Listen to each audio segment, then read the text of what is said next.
It's always an honour to be joined by UFC play-by-play commentator Jon Anik. Jon, thanks so much for your time on Fox Sports Australia. Always good to see you, my brother. We are excited to be here. Volkanovski's voice echoing in the chamber in the background. We're ready to go here, UFC 308. Absolutely, and we are here in Abu Dhabi for that very event. And you mentioned that guy, Alexander Volkanovski, and he figures very heavily into this weekend's main event. Ilia Topuria taking on Max Holloway. How do you see that fight? Very interesting. You know, when we ushered in this Etihad Arena back in 2021, Max Holloway turned in what is the greatest individual striking performance I have ever seen against Calvin Kattar. How might that approach go against somebody like Ilia Topuria that is a package of athleticism and speed and power that I've never really seen in this featherweight division with respect to Volk and everybody else? Can I say I don't know? I mean, I think both of these final fights are as compelling matchup-wise as we can put together. I guess in some part I would suggest maybe there's some betting value on Holloway because he's a near 2-to-1 underdog. But Topuria deserves the distinction as the favorite. He's 27 years of age. He has not yet arrived at his fighting prime, and just can't wait to see them lock the door behind those guys, man. I think one of the big factors that figures into this equation is experience. This will be Max Holloway's 10th title fight. Ilia Topuria's only his second, realistically. How does that figure into it, do you feel? Definitely a fair point, and it's Max Holloway's 30th UFC appearance, right? My research suggests that Max Holloway has spent 37.5% of his life as a member of this UFC roster. So yes, strength of schedule experience could loom large in this fight. But I do believe this Topuria camp at the Clement Club in Spain, doing all of this hard work behind closed doors, not looking for attention, not attention mongering.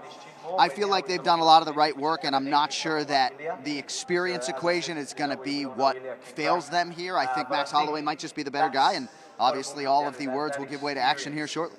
Ilia Topuria is only the 5th featherweight champion in UFC history, but where does he sit for you, I guess, in terms of his potential? And that's realistically the only thing he can go off, Jon.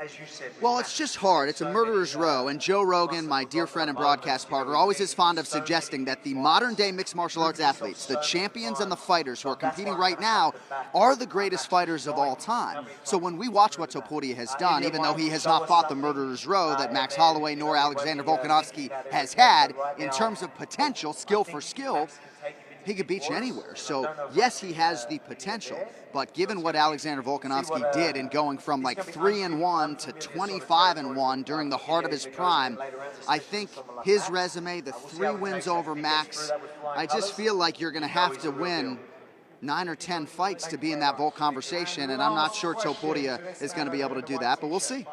Can I ask how you think a rematch between our guy, Alexander Volkanovski, and Ilia Topuria might go, if it indeed takes place in 2025? Well, leading up to that fight, Ilia Topuria was suggestive that Alexander Volkanovski did not give his brain optimal time to heal. Now, I am not a doctor, nor am I a medical professional, but when you look at the breakneck schedule, and I don't have to tell you this, that Alexander Volkanovski and Alex Pineda kept up, eventually something has got to give, and you can't cheat the sport, right? So I do think time off for Volkanovski will put him just in a much better mental, physical, emotional place for that rematch. But it was a pick'em fight the first time around, and I think a lot of the Volk supporters were thinking, man, why is Volk not a favorite against this guy? So I do think eventually that fight will happen, and maybe as soon as first quarter next year. But I do think the time off could serve Volk well. We'll see. It's odd, but I think it is fair to say that Australians might be even more interested in the co-main event in comparison with the main event. Our guy, Robert Whittaker, a massive title eliminator against Khamzat Chimaev. What have you made of his resurgence recently? Well, I just want to lead by saying I believe Robert Whittaker is as beloved a fighter as we have on this roster when it comes to the fan base, not just in Australia, but all over the world and his fellow fighters. He is the guy. And certainly the Dricus du Plessis loss was the jumping off point for this resurgence. Every UFC fighter wants to have a moment like he had in Saudi Arabia against Ikram Aliskerov, right, where everything just goes perfectly and you get out of there in just 2 minutes. I think I've been most impressed by Whittaker's disposition and approach this week. Like, the guy is just completely locked in, and I think it's going to take Khamzat Chimaev's absolute best over 25 minutes to beat Robert Whittaker here Saturday night.